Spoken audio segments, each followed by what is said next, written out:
McDonald's is the most successful restaurant on the planet Yeah, that shit's by a the long devil. shot. It's got the highest revenue. It's But hold on, let me go back. full restaurant on the planet by a long shot. It's got the Why is KFC on the list? KFC's not getting more business than Chick-fil-A.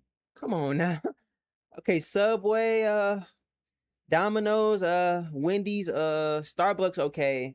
Yeah, I don't know, but KFC's not getting more business than Chick-fil-A. I'm gonna tell you that right now. Or Taco Bell. highest revenue. It's the most recognizable brand.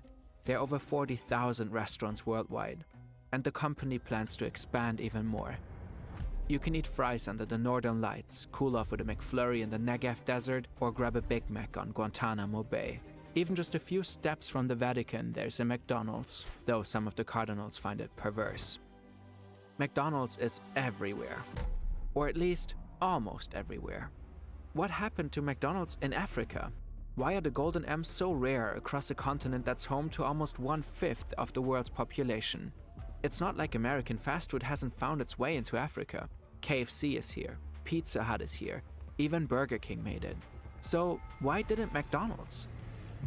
This is the story of a company built on rigid standardization, of global ambition colliding with local realities, of politics and corruption. Shit, it's probably because Africa really barely got the restaurants they do have. Shit, how broke they is. What the fuck? Ain't gonna be no profit. Who gonna be out here spending money on McDonald's when they have to go walk to get their food? Who the fuck is gonna walk and then pay to eat some food? If it was free, it might be a million McDonald's there, bro. But they already have their own problems they going through, bro. You think they care about McDonald's, bro? Up dictator families, of frustrated The last customers thing they waiting care for about is fries, McDonald's. and the search for the perfect potato. And I make a video for you guys to see how it looks like. McDonald's got off to a promising start in Africa. In 1992, it opened its first location in Morocco. By then, the so-called burger war Morocco's in Africa? Ain't Morocco like a rich ass place? I did not know Morocco was in Africa. I thought Africa was poor. Well, everybody knows Africa isn't as poor as they make it seem. It has rich places, but majority of that shit is poor. wars were basically over. An intense race for market share in the $48 billion burger industry. A war waged mostly in competitive, aggressive advertising campaigns. The key players were McDonald's, Burger King, and Wendy's. But by the time that fight went global, one of the three had clearly pulled ahead. During the mid-90s, McDonald's was operating in 100 countries. It claimed to open a restaurant somewhere in the world every 3 hours. Yeah, Fast food had become one of the purest symbols of globalization, with McDonald's leading the way. And Africa was the next logical step in the race for global dominance. So the Big M eventually came to Morocco too. At the time, a full meal at McDonald's cost about 50 dirham or $6.25. The minimum wage in Morocco was about 75 cents per hour. But people 75 cents an hour is their minimum wage, and the meal costs $6.75. If you do the math, it'll take probably days just to get a full McDonald's meal. That's why it's not there. That sounds unbearable. What are we saying? showed up anyway. McDonald's was something Moroccans only knew from movies. It was exciting to finally get a taste. The location added to it. You could sit just steps away from the beach. Today, there are many more in Morocco. One of them is here in Marrakesh. We asked Ismail to check it out for us. Hello guys, my name is Ismail. I'm from Morocco, exactly Marrakesh, and today we come here at McDonald's to see how it looks like. McDonald's in Morocco not just place for eating in fast food, but also for spend time with family. Sometimes you find people come here and studying here. Let's go now inside to see how it looks like. So Nobody, bro. McDonald's should have the You can't even see a worker in sight, bro. Bro, they might as well tear it down and make something else, bro. Because I know they are not making profit for real, bro. They might be losing money, bro. Real talk, dog. Design, and she is very, very clean. Yeah, it's definitely cleaner than the average McDonald's. 100% halal. McDonald's adapted its menu to Moroccan customs, serving exclusively halal meat and a traditional post-fast menu during Ramadan. McDonald's success is often credited to this exact balance. standardized products adapted to local tastes, a strategy known as glocalization. The chain was also celebrated as a job creator, particularly for young people at a time when youth unemployment was very high. Beyond just the restaurants, McDonald's created jobs across the supply chain. So, after finding success in Morocco, McDonald's branched out to other African countries.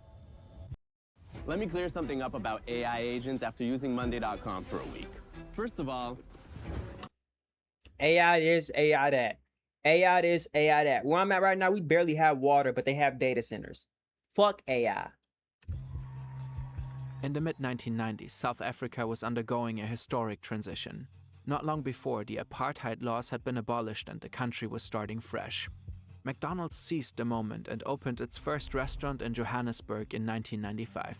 It was the first McDonald's south of the Sahara.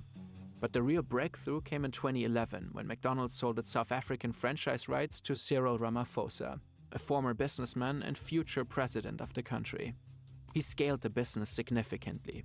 By 2025, the country had over 400 McDonald's restaurants. Chances are you have the same That's a lot, bro. entrepreneurial instinct as Cyril Ramaphosa. And if you've ever thought about turning your idea into a business, Shopify can help you. With We Shopify, just got you off can an book ad, clothing dude. professional. Shopify also like our store powered descriptions, so e-commerce managed to expand to Egypt and Mauritius, but that's it. All four are among Africa's wealthier countries. So it makes sense McDonald's found footing there. But they're hardly the only places on the continent with expanding middle classes and populations with disposable income. KFC, a far less wealthy chain than McDonald's, has managed to gain footing in more than 25 African countries. So why is McDonald's in only 4? The answer has 3 components. Number 1, corruption. Back in the 90s, McDonald's tried to enter Tunisia. The company spent 7 years preparing. It did lengthy market research, obtained licenses, established product supply chains, and found a local franchising partner. But eventually, the deal collapsed. It had been blocked by Tunisia's ruling family, the Al Taeris. They wanted the franchise for themselves. They even warned McDonald's, choose the right partner or face the consequences. McDonald's refused and decided to back out completely. Years pass, but in 2009 there's another opportunity.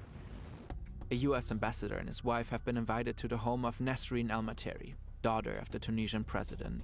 Her husband Sakr Al Materi is poised to become Tunisia's next ruler.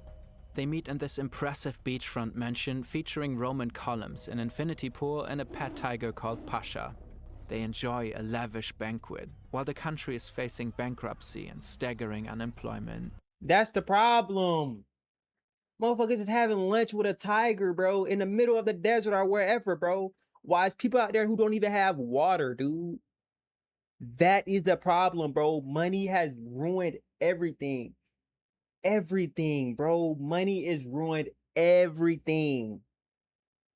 People are really willing to have their country living in a shithole while they're rich as hell on a private island eating lunch with a tiger. It just shows how far we're lost with humanity, bro. $1, bro. A number on a screen is matter more than mental health, bro. It's sad, bro. The ambassador has struggled to get press coverage for his embassy's humanitarian projects, and It's the Al sad, Taeris bro. agreed to help. After all, their family owns some newspapers.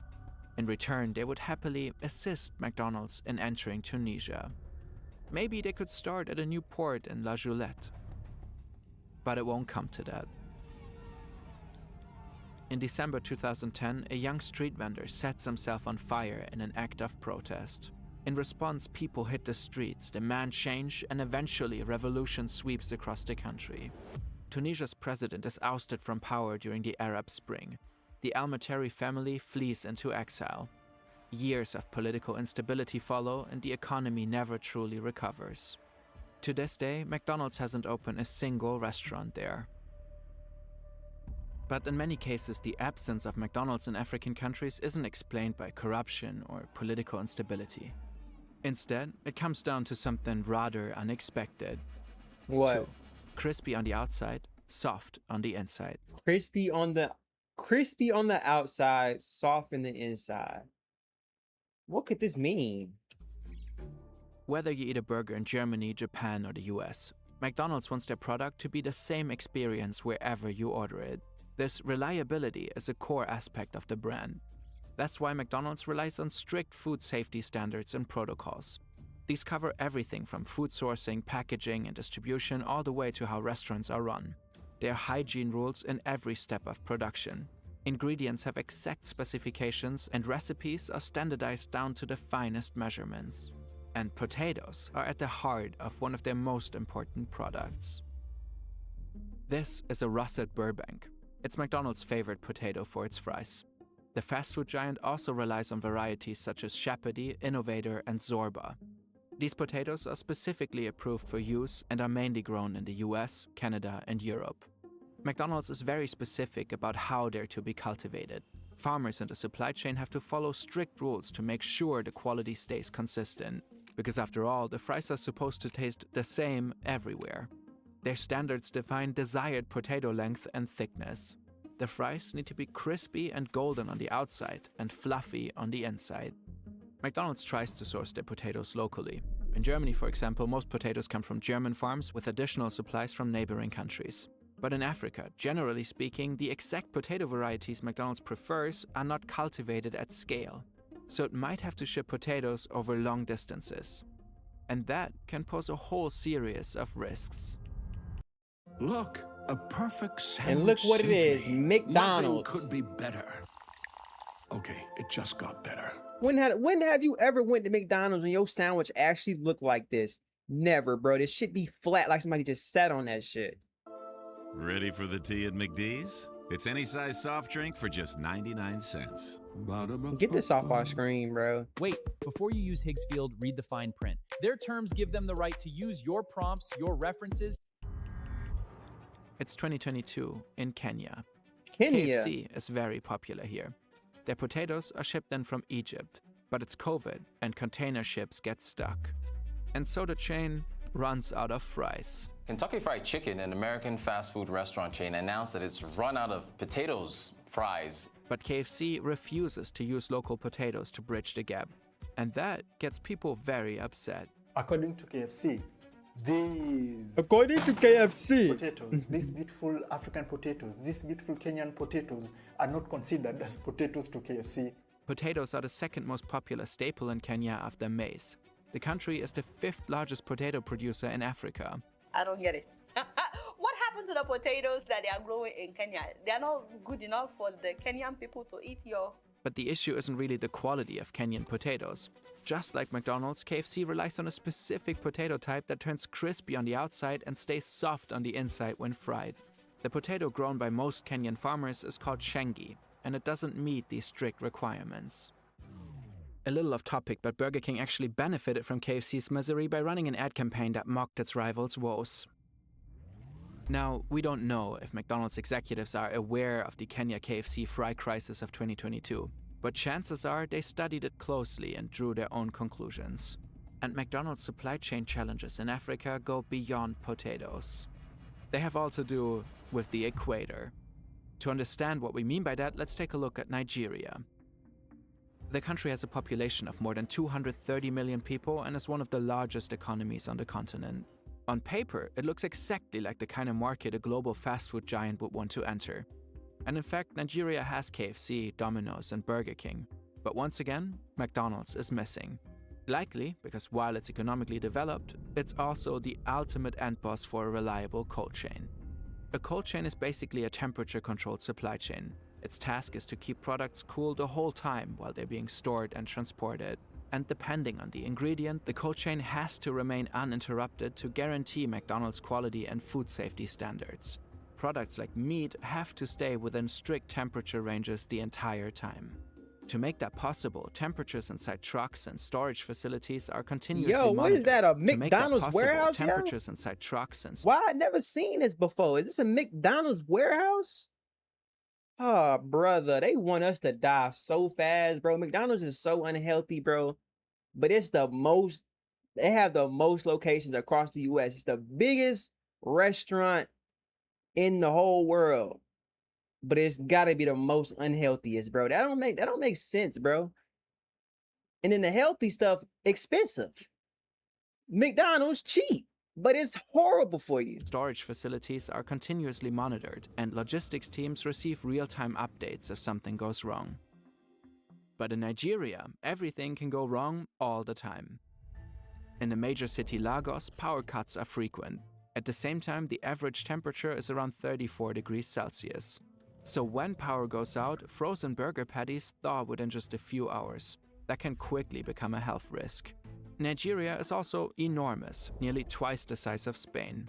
Transporting products can involve crossing all kinds of terrain: rivers, dense forests, and sometimes even savannas. Droughts and floods make transport even more difficult. Many roads are in poor condition and full of potholes.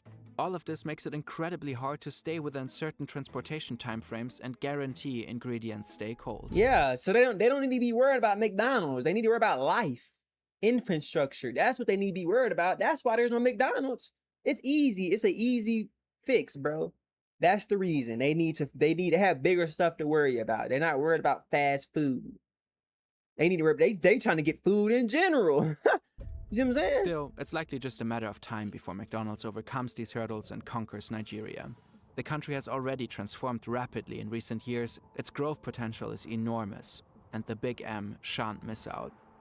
But for now, instead of chasing the big gold, as one executive put it, McDonald's may target smaller countries first, where supply chains are more easily secured. But, you might wonder, if the whole supply chain is so difficult, Africa being this whole final fast food frontier, etc., why did KFC manage to establish itself all across Africa then? Excellent question. 3. Crispy chicken. First, KFC has adapted its menu in African countries to local tastes. For example, KFC Ghana serves jollof rice, a popular West African rice dish cooked in a tomato sauce. But likely the reason for KFC's success is mostly... Should we go to Africa and try this, chat? Y'all let me know in the comments if we should fly to Africa and try exclusive KFC menu items, even though I do not even eat KFC. KFC is low-key trash. Popeyes is literally 10 times better than KFC, bro. Literally, bro. They got school chicken, bro. Like school cafeteria chicken. A focus Tell on me chicken. I'm lying. In 2024, chicken was the most consumed meat in Africa. Compared to beef, it's cheaper and more accessible. Chicken also has shorter production cycles, higher feed efficiency, and lower overall production costs. KFC benefits from all that. And in Africa, the overwhelming majority of its chicken is locally sourced. That means shorter supply lines, fewer imports, and less costs. McDonald's is aware of these advantages. As beef prices rise in the US, for example, the chain is increasingly moving toward chicken-based options as well. But we were unable to find out to which degree a chicken-heavy menu might be part of McDonald's expansion plans into more African countries. It would make sense. We've established that McDonald's is historically brilliant at globalization. And perhaps it's that globalization that makes McDonald's feel so inevitable. It's not for nothing that its hero item is used as a type of economic index. And this inevitability ties into this vague feeling that as places grow richer, they converge towards the same set of brands and aesthetics, just slightly tweaked to local taste. Like, of course there's a McDonald's in Venice, just as there will be matcha lattes and mayonnaise-leaning sushi. For now, it feels like much of Africa has proved that even one of the world's most powerful brands can't just expand everywhere. But for how long? Because one thing is clear. McDonald's will keep trying. And as Hemingway... Bro, what do y'all... See, y'all worry about McDonald's, bro. They trying to make sure they got some clean, filtered water to drink. That's what we need to worry about, not McDonald's. See, they worry about the money, bro. That's all they care about is the profit, bro. No.